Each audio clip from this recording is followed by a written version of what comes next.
Hello friends, welcome back to our channel Priya career zone. Friends, 1 फरवरी 2024 को वित्त मंत्री निर्मला सीतारमण जी के द्वारा अंतरिम बजट पेश किया गया है। तो फ्रेंड्स, बजट से जुड़े मोस्ट इम्पॉर्टेंट टॉपिक इस वीडियो में लेकर आई हूँ। अगर आप किसी भी एग्जाम की तैयारी करते हो तो ये वीडियो आपके लिए काफ़ी ज़्यादा हेल्पफुल रहेगी। आप वीडियो को पूरा देखिए ताकि बजट का टॉपिक एक वीडियो में कवर हो जाए। अगर आप चैनल पर नए हैं तो चैनल को सब्सक्राइब कर ले। चलिए आज की वीडियो को स्टार्ट करते हैं। बजट शब्द फ्रेंच भाषा में बगेट से आया है, जिसका मतलब होता है चमड़े का थैला। संविधान के अनुच्छेद 112 के अनुसार आम बजट एक वित्त वर्ष में सरकार की आय व्यय का लेखा जोखा होता है और स्वतंत्र भारत का पहला बजट 1947 में पेश हुआ था। वित्त मंत्री निर्मला सीतारमण जी ने आज 1 फरवरी 2024 को सरकार का अंतरिम बजट 2024 पेश किया है। अंतरिम बजट किसे कहते हैं?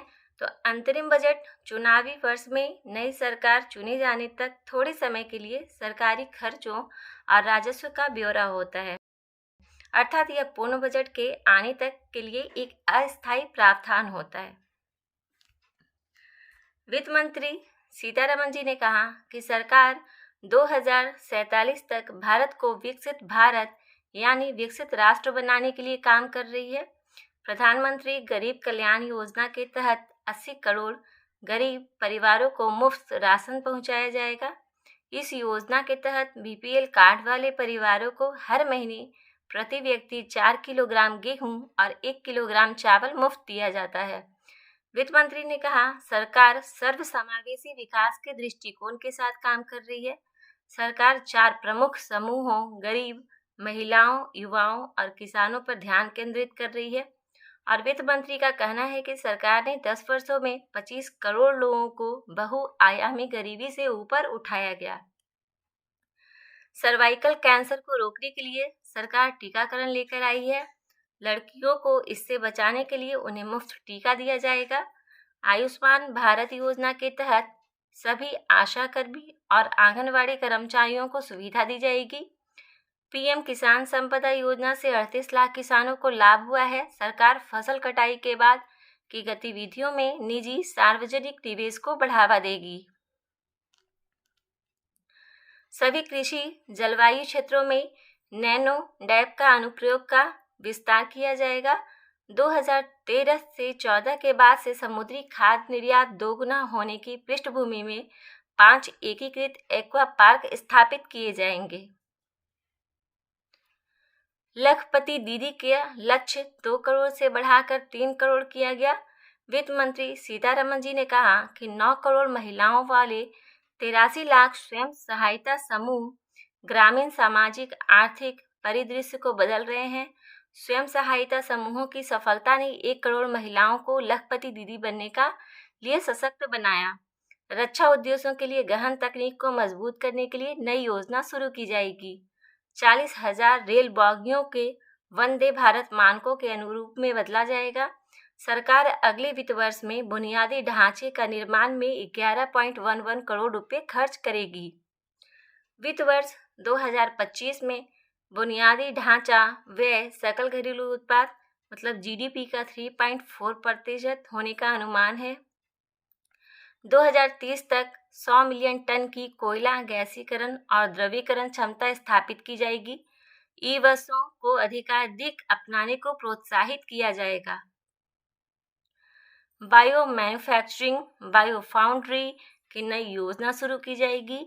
राज्य सरकारों द्वारा मील के पत्थर से जुड़े सुधारों के लिए 50 वर्षीय ब्याज मुक्त ऋण के रूप में 75,000 करोड़ रुपए का प्रावधान किया गया।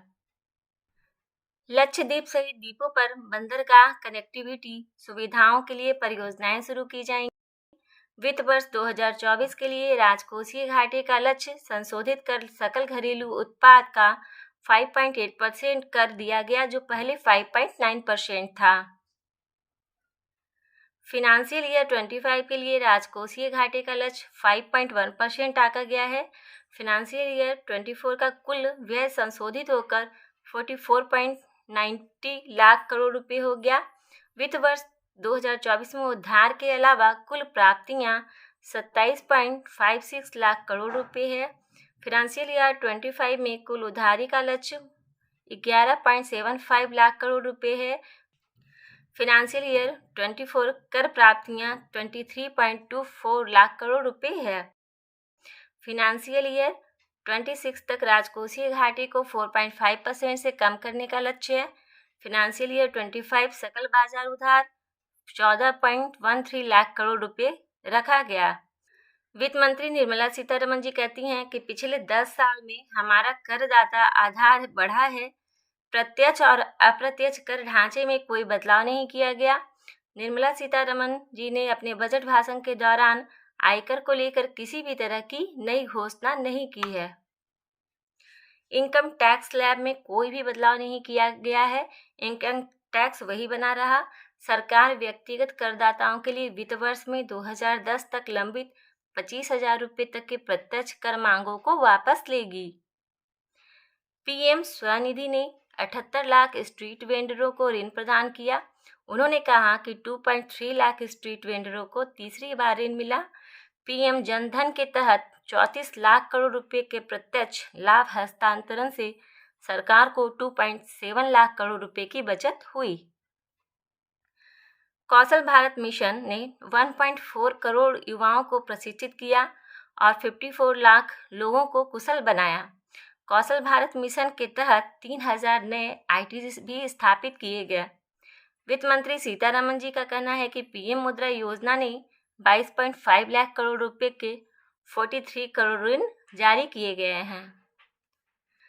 पीएम किसान सम्मान योजना के तहत प्रतिवर्ष 11.8 करोड़ किसानों को सीधी वित्तीय सहायता प्रदान की गई है।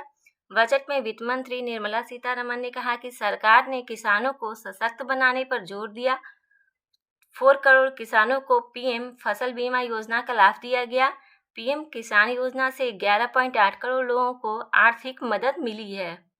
पिछले वित्त वर्ष में 7 आईडीज, 16 एचआईटीएस, 7 आईआईएमएस, 15 एआईआईएमएस और 390 विश्वविद्यालय स्थापित किए गए।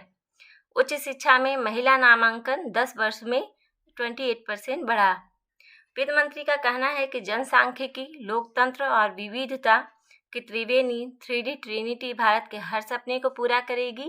प्रधानमंत्री आवास योजना कोरोना की चुनौतियों के बावजूद ग्रामीण क्षेत्र के 3 करोड़ घरों को बनाने का लक्ष्य सरकार ने प्राप्त कर लिया। अगले 5 वर्षों में 2 करोड़ और घरें बनाने का काम पूरा कर लिया जाएगा। देश के 1 करोड़ घरों को सौर ऊर्जा के जरिए 300 यूनिट बिजली मुफ्त दी जाएगी। इस बार के बजट में रक्षा खर्च को 11.1% बढ़ाने की बात कही गई है। हालांकि इसका बड़ा हिस्सा पेंशन और सैलरी के लिए होगा। आज की वीडियो आपको कैसी लगी कमेंट में हमें ज़रूर बताएं। अगर आप इस चैनल पर नए हैं तो चैनल को सब्सक्राइब कर ले और पास वाले बेल आइकन को भी प्रेस कर ले ताकि न्यू वीडियो की नोटिफिकेशन आपके पास सबसे पहले पहुंच सके। तो मिलते हैं नेक्स्ट वीडियो में, तब तक के लिए बाय बाय, टेक केयर, जय हिंद।